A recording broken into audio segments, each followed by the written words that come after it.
Hello, beautiful people. It's Sindafam. Welcome to the channel. Today we're gonna be checking this video together. Let's check it out. Look, Candy, you and I have debated before about what went down with the Sussexes and about the race aspect to it. But there can't be much doubt, can there, if you look at it in totality, that Harry, before Meghan came along, was existing seemingly quite happily in the royal family. She comes along. There's a huge deal made of her mixed race background, which I wrote about on the wedding day as being a fantastic thing for this country, by the way, for what it's worth, as did all the other media at the time. Then it all went wrong because of their behaviour, which I never felt was racially motivated.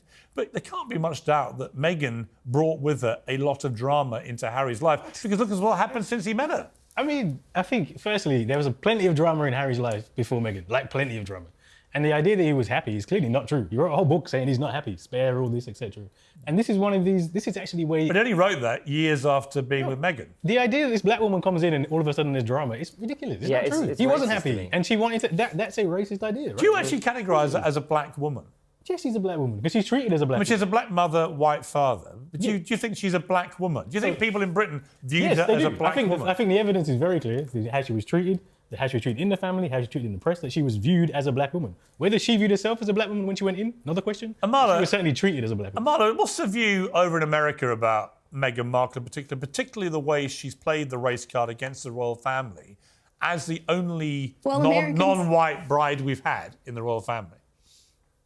Sure. I would say for the most part, Americans are not too fond of Meghan Markle. And to Mr. Andrews, she is biracial, much like I am biracial, and we can make the argument that she's constantly going to be seen as black, but the fact is she's a biracial woman. But I think what Meghan Markle carried with her is an idea of perpetual victimhood. She views herself as a victim because she is female. She views herself as a victim because she is black. And when you carry that sort of energy with you and you view the world through that lens, every odd look is going to be racism. Every off comment is going to be racism. Now, I can't speak to the internal dynamics of the royal family, what was said and what was not, but I do know that that's her attitude. Exactly what Amala said.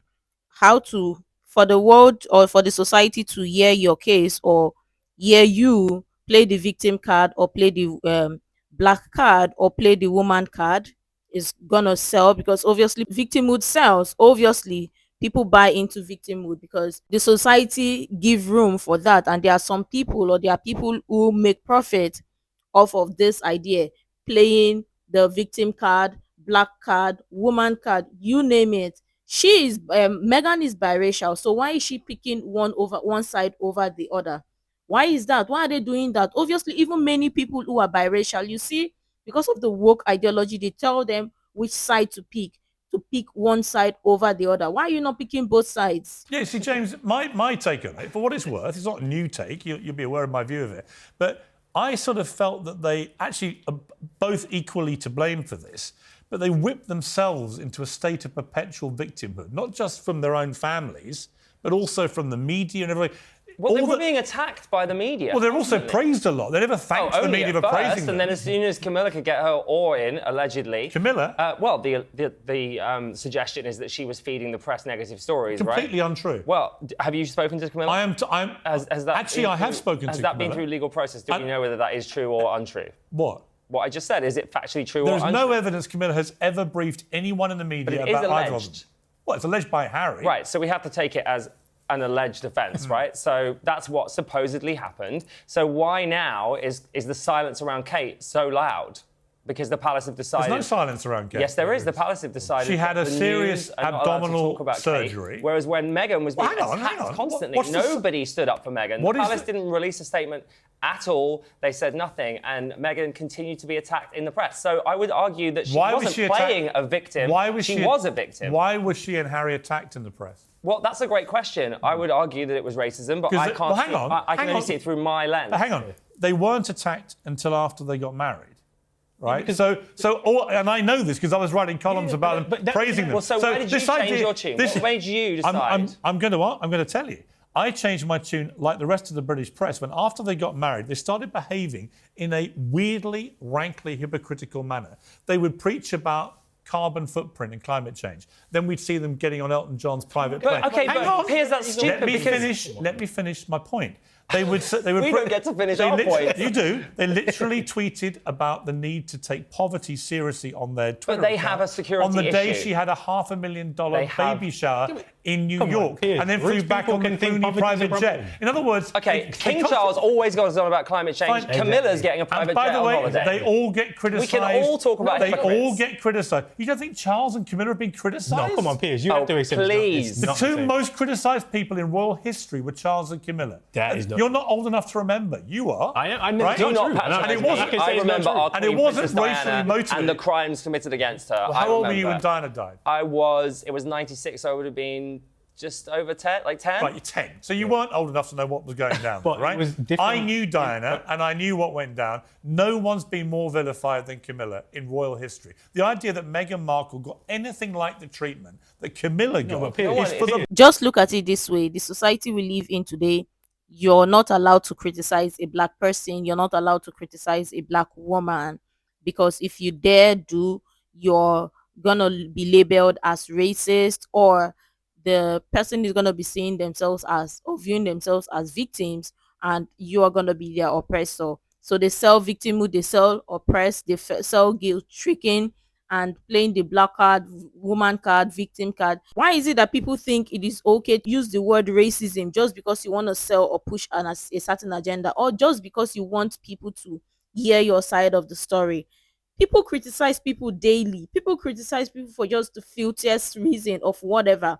So the fact that you as a person, you think the media, or you think you shouldn't be critiqued, says so much about you. That means you want to control everything. You want people to always paint or say nice things about you. People cannot always or 100% say everything about you in a nice manner or in a nice way. And if people do, and if you're the kind of person where people 100% or everybody is saying the exact same thing, in the sense that everybody is saying how nice you are and no one person is critiquing you, then you're not being true to yourself, because everybody, one way or the other, is being criticized or can be criticized. Nobody is above criticism. No, Piers, but I want to go to this whole fascination with them. Even when you were writing positive things, that was still about race. That was nonsense anyway. The idea that she'd come in and change the family. And when she came in and said very clearly, I want to be the face of the Commonwealth. I want to do this work, which I would have hated. In fact, I'm so happy it went badly, because that would have been the very worst thing. She clearly tried and said, look, I want to be part of this family. I want to do this. And every little thing was drip, drip, drip. And this is the experience that black people have. How do you explain? If it's just the terrible royal family, this all-white, awful group of people. And the media. How do you explain she's also disenfranchised from her own family on both... on both sides. I think a better way of looking at that... On both sides, the only member of her family on either side was her mother. Yeah. She had people like George Clooney. She'd never met George Clooney. I'm not getting into before the wedding. I don't know about a personal situation, but I do know this family and this media. There is no... You're blaming the royal family for the way they treated Meghan Markle. I'm saying, who do you blame in her family then? Are they all to blame too? That's a completely different... Because she disowned all of them as well. Well, I would argue that she experienced abuse from her own family, right? Thomas Markle sold stories. Her sister is awful. We don't even need to talk. Thomas Markle sold interviews after they threw him to the wolves. When you've been in an abusive situation, you see it everywhere. And I think perhaps Meghan went with Harry into his family and went, OK, this doesn't seem right. Yeah. And she knows because she's been there. Amala, in America, obviously, this is where they've got their new home. They've made hundreds of millions from companies like Netflix, Spotify and so on by trashing their families. But that shtick is running out of steam. I mean, there's no doubt people's appetite in America and everywhere else is pretty low now for more of that stuff. What do they do? I mean, are they just like rent a celebrity now, or what happens to them? I don't know. Maybe they fall into obscurity, although I don't see that actually being the case, because as much as they call for privacy and wanting to be alone, they somehow always end up in the press. She did an interview with Oprah. They did this whole Netflix documentary whilst saying that they want to keep out of the public eye and be able to lead their own lives with their families. They continue to complain about the racism faced in a family that they are seemingly no longer a part of. So I'm not sure where they go next from here. There will be some other victim card to play eventually, though. I think that is absolutely guaranteed. On a separate point, Amala, interestingly over here, TMZ in America broke an exclusive with the first picture of Kate, the Princess of Wales, in a car with her mother, apparently maybe on the school run. Now, in the UK, those pictures have not appeared because of an understanding between the media and the palace, the terrible media, James. Which protects some and don't protect others. Actually, exactly the same rules would have applied to the Sussexes, by the way, with their kids. Exactly the same. But the deal was they couldn't be published here. I was trying to think, in America, it would be unthinkable, wouldn't it, if say, the wife of a president was having recuperation from surgery and was caught by photographers. Unthinkable that everyone but Americans would see that picture. Because everyone outside of the UK has seen this picture of the Princess of Wales, apart from the people here who actually pay the money through taxation for the royal family. Yeah, I mean, it's interesting. I don't think that would ever happen in the United States. I think Americans would know about that immediately. Now, I don't know exactly how that works in the UK and why that has been held from you, but I can assure you we would know. If she's a really good person or nice person, you don't have a good relationship with your family. Let's say, okay, your family did whatever to you. You don't have a good relationship with your family. Then you're married into a family or a new family completely different from what you know of your family or your regular family.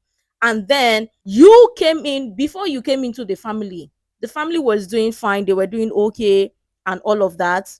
There is no family that don't have issues, whatever, regardless of how we want to deceive ourselves. Every family have one level of feud or whatever. It is what you do as a family. You break up to make up. But you as a person, you came into that new family, you broke up the family, and you're still playing the victim card. Listen, it doesn't even take one or two for somebody to debunk it, to understand and to know that you're a terrible person and you're toxic. It's not that hard, because if you can't keep your side of the family and keep your partner's side of the family intact, you came into a family or you got married into a family and all of a sudden the family started having feud, unresolvable feud, not just any kind of feud, unresolvable feud. What does that say, or what does that tell you as an individual? All shades of toxicity, just because you're not in good relationship with your family or your side of the family, so obviously others shouldn't be in a good relationship with their side of the family. So it's going to be a win-win, kill two birds with one stone, make it make sense. But no, you're not a terrible person. Just play the victim card and everybody's going to see how nice of a person you are. But again, we all know in many stories there's always going to be one side who is going to be the villain, or there's always going to be one person who is going to be the villain. We all know as a human being that if somebody comes to a family and tears apart the family, we know the definition of what that is. But now the fact that people are finding it really hard to see the clearer picture here says so much about loss of people. But let me know what you think. I'm sure tons of people have interesting things to share. I would really love you to share that. Can share the useful information I think might be really helpful. Make sure to like, comment, and subscribe and all of that stuff. And until next time, see you in the next video.